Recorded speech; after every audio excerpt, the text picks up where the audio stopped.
So what is a win-back campaign? So a win-back flow or campaign or automation, whatever you want to call it, is a series of targeted emails. And these emails are sent to past customers who have not made a purchase in a certain period. So here you can see an example. So the customer is inactive, so for example, 3 months, and then the first email is going out. So the primary goal of a win-back campaign is to re-engage these customers, remind them of your brand, and encourage them to return and make another purchase. So in other words, the goal is to make sure they make another purchase. So why would you set up a win-back campaign inside your email marketing tool? So 2 reasons. The first one, it's easier to sell to an existing customer than to a new customer. And secondly, it is cheaper to sell to an existing customer than to a new customer as well. Acquiring new customers is often way more expensive than selling to your existing customers. So how do you set up a win-back campaign inside your email marketing tool? So the first thing you have to do when setting up a win-back campaign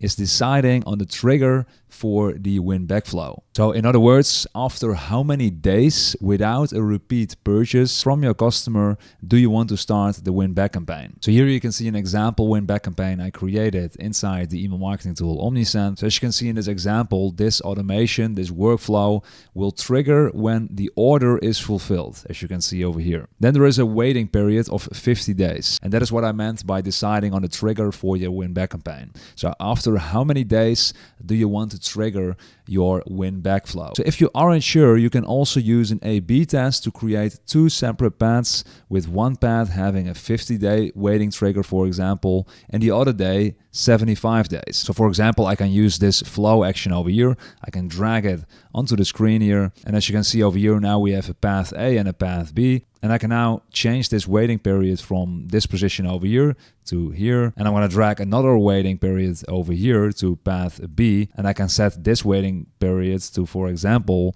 75 days. So the next thing we need to do is we need to move all these actions over here to, for example, path A. That's what I'm going to do right now. I'm going to just drag and drop those actions onto path A. So now if we have the exact same emails, the exact same steps in those 2 paths, we can see which path performs the best. So I can just, for example, clone this email and I can drag this email onto path B. So we basically want to clone path A and then have the exact same path in path B, but the only difference is the waiting time.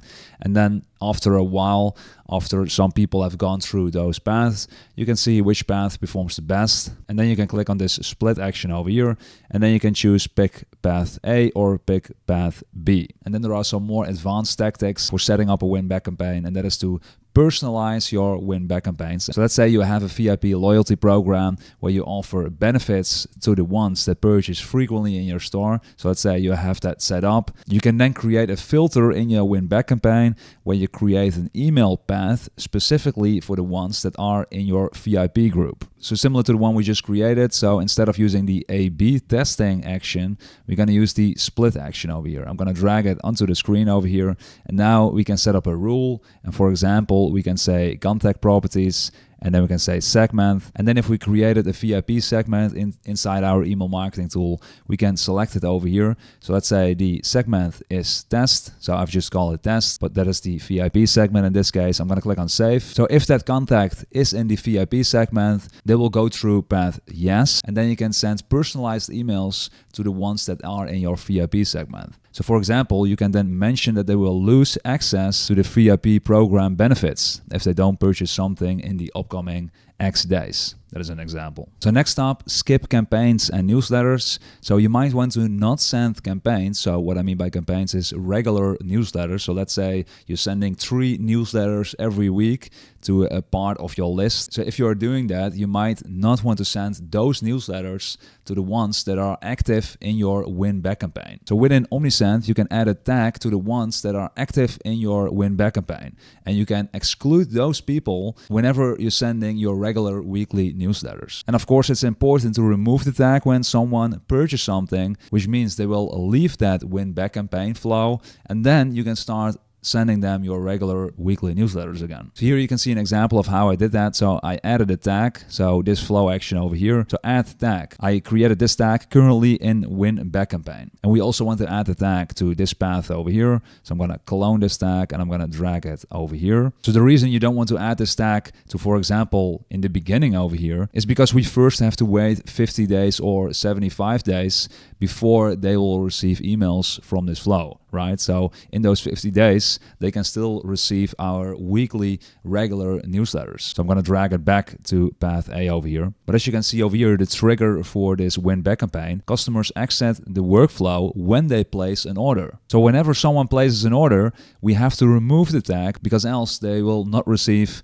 our weekly newsletters anymore because we were excluding those people. So in that case, you want to go to automations, create workflow, and then you can create a workflow from scratch where you want to remove the tag whenever a customer places a new order. So for the trigger, I'm going to say placed order. I don't want to skip context, so I'm going to disable this feature over here and I'm going to click on update. And now for the flow action, I'm going to say remove the tag currently in win back campaign. Remove this tag. I'm going to click on update. So whenever someone places an order, the tag currently in win back campaign, if that tag is there, it will be removed. And then you want to click on start the workflow, and obviously you want to give it a good name. So for example, remove tag currently in win back campaign. I'm going to click on update. I'm going to click on save and close. But if you want to activate the workflow, you're going to click on start the workflow. So what emails do you send and how many emails should you add to that win back flow? So my advice is to send 3 to 5 emails in that win back flow. So what should the content be of those 3 to 5 emails? So a few examples: tell customers about new updates, new products, for example. And what's always working really good is time-sensitive discount codes. So here's an example flow. So email 1 showcases your best selling products plus a time-sensitive discount code. So I created just an example of it. So this is the email 1.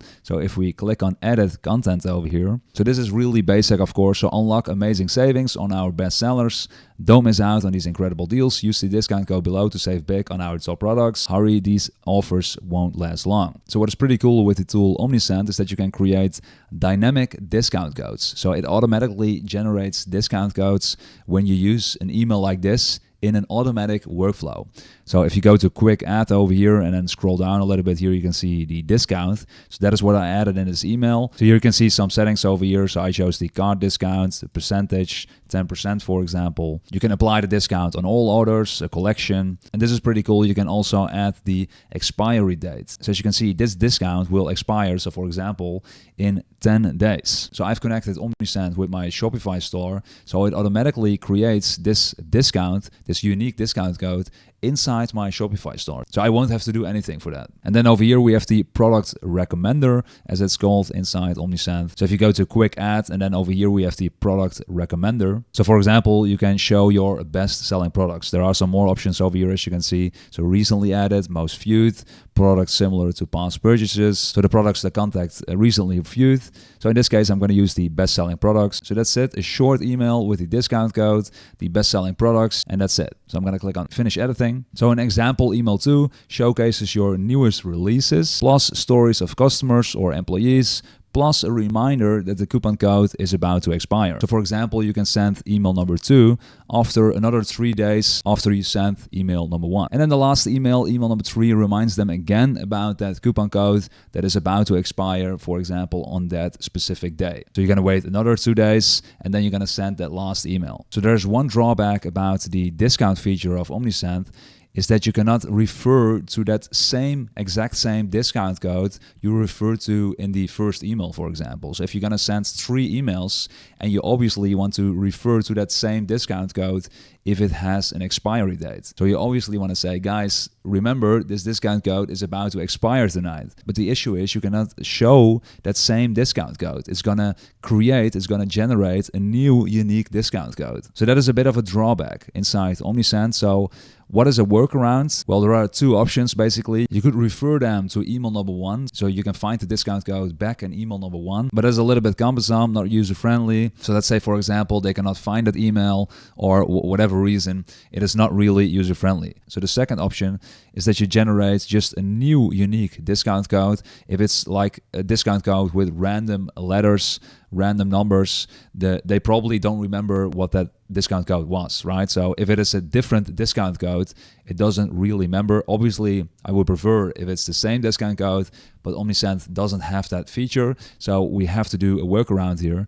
So the second option is basically to just generate a new discount code, but you need to make sure that the expiry date is the same expiry date. So for example, if you say in email number 1 that the discount code will expire in 10 days, then email number 3, for example, only has 2 days remaining. So if you want to add a discount code to email number 3, you need to make sure that discount code expires in, for example, 2 days and not 10 days like in email number 1. That is a really important part, else the discount code will have a longer expiry date, basically. So that's it basically for the win-back campaign. Whenever you're ready, you're going to click on Start the Workflow, and you'll see your new orders coming in. Check the mic and make sure it sound right, boys.